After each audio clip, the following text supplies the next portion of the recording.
আমি আজও বুঝতে পারি না সেদিন যদি আমি ওই কাজটা না করতাম তাহলে হয়তো আমার জীবনটা স্বাভাবিকই থাকতো। ঘটনাটা আজ থেকে প্রায় 5 বছর আগের। আমি তখন কলকাতায় চাকরি করি। অফিসের কাজে আমাকে প্রায় বিভিন্ন জায়গায় যেতে হতো। একবার অফিস থেকে আমাকে নদিয়ার এক পুরনো জমিদার বাড়ির ছবি তুলে ধরতে পাঠানো হয়। জায়গাটা নিয়ে নাকি একটা ডকুমেন্টারি হবে। প্রথমে আমি খুবই উত্তেজিত ছিলাম। পুরনো বাড়ি, ইতিহাস, রহস্য এসব আমার বরাবরই ভালো লাগতো, কিন্তু গ্রামের লোকেরা যখন শুনলো আমি ওই বাড়িতে রাত কাটাবো তখন সবার মুখ একেবারে বদলে গেল। এক বৃদ্ধ আমাকে বললেন, বাবা, সন্ধ্যার পর ওই বাড়িতে কেউ থাকে না। আমি হেসে বললাম, কেন, ভূত আছে নাকি? লোকটা আমার চোখের দিকে তাকিয়ে শুধু বলল, সবাই সবকিছু দেখতে পায় না। সেদিন সন্ধ্যায় আমি জমিদার বাড়িতে পৌঁছালাম। বাড়িটা বিশাল বড়, চারিদিকে ফাটল ধরা দেয়াল, ভাঙা জানালা আর ধুলো জমে থাকা আসবাবপত্র। মনে হচ্ছিল বাড়িটা বহু বছর ধরে নিঃশব্দে দাঁড়িয়ে আছে। আমার সঙ্গে শুধু ক্যামেরা আর একটা ব্যাগ ছিল। রাত বাড়ার সঙ্গে সঙ্গে বাড়িটার পরিবেশ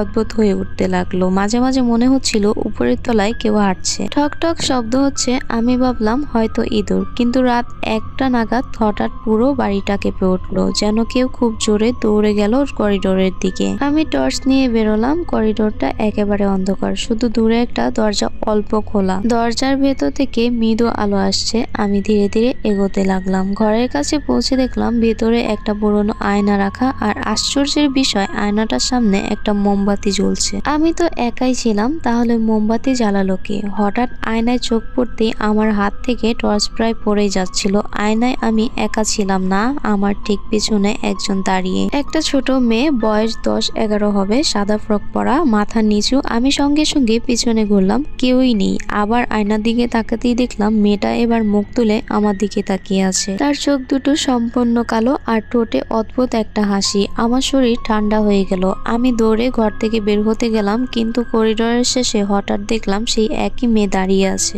এবার সে আস্তে আস্তে বলল, তুমি এত দেরি করে কেন এলে? তার গলাটা যেন ভাঙা রেডিওর মতো শোনাচ্ছিল। আমি পিছিয়ে আসতে লাগলাম, কিন্তু বুঝলাম করিডোরটা বদলে গেছে। যেদিক দিয়ে এসেছিলাম সেই রাস্তা নেই, চারপাশে শুধু অন্ধকার। তারপর একসাথে অনেকগুলো শিশুর হাসির শব্দ শুনতে পেলাম। হি হি করে হাসছে। মনে হচ্ছিল পুরো বাড়ির ভেতর থেকে আওয়াজটা আসছে। আমি প্রাণপণে দৌড়াতে গেলাম। হঠাৎ একটা ঘরের সামনে এসে থামলাম। দরজাটা আধ খোলা। ভেতরে উকি দিতেই আমার বুকের রক্ত হিম হয়ে গেল। ঘরের মেঝেতে অনেকগুলো পুরনো পুতুল পড়ে আছে, আর প্রতিটা পুতুলের চোখ উপড়ে নেওয়া। ঠিক তখনই পেছন থেকে ঠান্ডা একটা হাত আমার কাঁধে পড়লো। আমি ধীরে ধীরে পেছনে তাকালাম। সেই ছোট্ট মেয়েটা একেবারে আমার কাছে দাঁড়িয়ে। এবার তার মুখের চামড়া অর্ধেকই গলে গেছে, চোখ থেকে কালো রক্ত বের হচ্ছে। সে ফিসফিস করে বলল, আমার পুতুলটা কোথায়? আমি ভয়ে চিৎকার করে জ্ঞান হারিয়ে ফেললাম। পরদিন সকালে গ্রামের লোকেরা আমাকে বাড়ির বাইরে অজ্ঞান অবস্থায় খুঁজে পায়। আমার ক্যামেরায় সব ছবি ডিলিট হয়ে গিয়েছিল, শুধু একটা ছবি ছিল, সাদা ফ্রক পরা সেই মেয়েটা আয়নার সামনে দাঁড়িয়ে আছে। আজকের গল্পটা এই পর্যন্তই ছিল। আশা করি তোমাদের কাছে ভালো লেগে থাকবে। যদি ভালো লেগে থাকে তাহলে অবশ্যই লাইক, কমেন্ট, শেয়ার করতে ভুলো না।